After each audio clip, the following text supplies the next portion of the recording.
Mesdames, Messieurs, bonjour et bienvenue sur notre chaîne YouTube. L'information vous place au sommet du monde. Alors, si vous êtes nouveau, abonnez-vous et cliquez aussi sur la cloche de notification pour ne plus rien manquer. On commence. Les cérémonies funéraires du roi des Bamoun ont démarré à Foumban ce 8 octobre 2021. Ces rites funéraires font polémique sur les réseaux sociaux.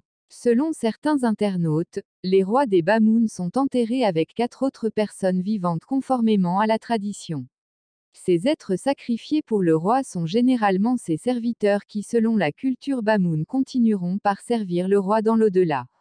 Pour continuer à le servir dans l'au-delà. À l'époque, ça se faisait dans beaucoup de traditions africaines. Dans le film de Shaka Zulu par exemple, à la mort d'un chef zoulou, le conseiller et les servantes étaient jetés vivants avec la dépouille dans le trou puis recouverts de terre, précise un autre internaute. Une autre source indique cette pratique a été abolie chez les Bamoun et la mère de l'actuel roi serait la dernière à avoir bénéficié de ces honneurs. Si je ne dis pas de bêtises, la dernière personne qui a été enterrée en compagnie d'autres vivantes est la mère du roi Njoya dont la tombe est dans la cour du palais, explique-t-elle. Les populations de Foumban sont un peu anxieuses. Des questions fusent de part et d'autre. Cette pratique est-elle encore en vigueur? Si oui, quel est le profil des personnes qui seront enterrées vivants avec le roi? D'après les informations, le sultan Ibrahim Bombo Joya sera enterré seul. Cette pratique n'est donc plus d'actualité. Des sources indiquent cependant qu'en dehors des serviteurs qui généralement acceptent volontairement ce long voyage avec le roi, certaines épouses de ce dernier font également partie du séjour.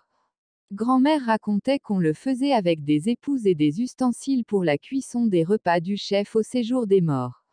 Le plus choquant dans l'histoire est que les élus étaient fiers et les autres culpabilisaient pour n'avoir pas été choisis, raconte une source.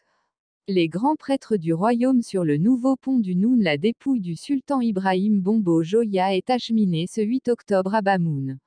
Elle a été accueillie sur le pont du Noun par une foule en détresse qui pleure la mort de leur roi et une multitude de grands prêtres du royaume et des grands conseillers appelés NKOM. Sur place, les rites conformément aux traditions Bamoun ont été respectés. Les prêtres ont fait des sacrifices animaux pour souhaiter le bienvenu du roi au sein de son royaume. D'après le programme établi par le préfet du Noun, Donatien Dion Ngut, le chef du gouvernement représentant le président camerounais doit être accueilli à l'entrée de la ville de Foumban avec une escale au palais des rois Bamoun. Ensuite s'ensuivra la cérémonie proprement dite avec l'introduction des NKOM et d'autres interventions des autorités politiques. L'enterrement du roi Mbombo Njoya est prévu pour le 9 octobre. La mort du sultan Ibrahim Bombo Joya dans la nuit de dimanche à lundi à Paris continue de provoquer des réactions à travers le Cameroun et dans la diaspora.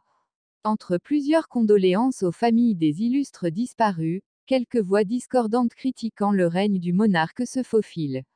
En effet, sa dernière incursion à Paris après l'évacuation sanitaire du sultan Ibrahim Mbombo Njoya a suscité l'ire des proches de ce dernier. Des insultes et des menaces lui ont été adressées. Le journaliste camerounais en exil Jean-Rémy Ngono ne devrait pas encore mettre les pieds dans les plats, puisqu'il s'agit de lui. Dans son nouveau communiqué, il réitère sa position concernant la vie du royaume Bamoun sous le règne du sultan Ibrahim Bombo Joya.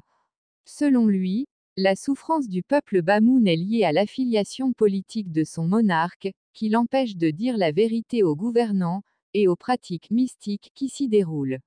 Rémy Ngono critique, entre autres, le manque d'infrastructures de développement dans le royaume de